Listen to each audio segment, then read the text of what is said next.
আছো বন্ধুরা? আমরা কিন্তু ভালো আছি। তো দেখো সকালবেলা তোমাদেরকে কি দেখাতে এনেছি। তো দেখো এই যে আমগুলো দেখো পেকে গেছে, কি সুন্দর না আম দুটো। দেখো আম গাছে পাকা শুরু হয়ে গেছে, এতদিন পাকেনি, আমগুলো কাঁচাই ছিল। তো এই দেখো এগুলো পেকেছে, বেশ নরম নরম। দেখো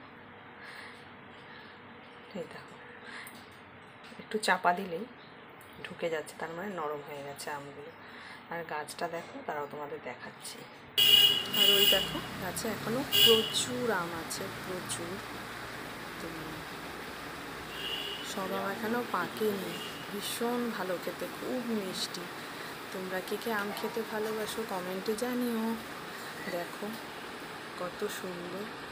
আজকের ওয়েদারটাও খুব ভালো, আজকে গরমটা একদম কমে গেছে। কাল রাতে বোধহয় অল্প বৃষ্টি হয়েছে, বিকেলের দিকেও অল্প হয়েছিল, রাতেরটা বলতে পারছি না। তবে দেখলাম আজকে রাস্তাটা অল্প অল্প ভিজে, তার মানে রাতে খুব জোরে বৃষ্টি হয়নি, অল্প বৃষ্টি হয়েছে এই আর কি।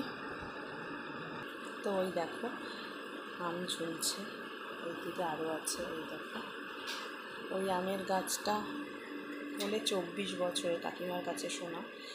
আমরা কিন্তু ভাড়া বাড়িতে থাকি, তো শুনেছি যে এই আম গাছটা নাকি 24 বছর ধরে আম দিচ্ছে। তো দেখো কত বছর ধরে, তার মানে আম মানে দিচ্ছে, কত সুন্দর।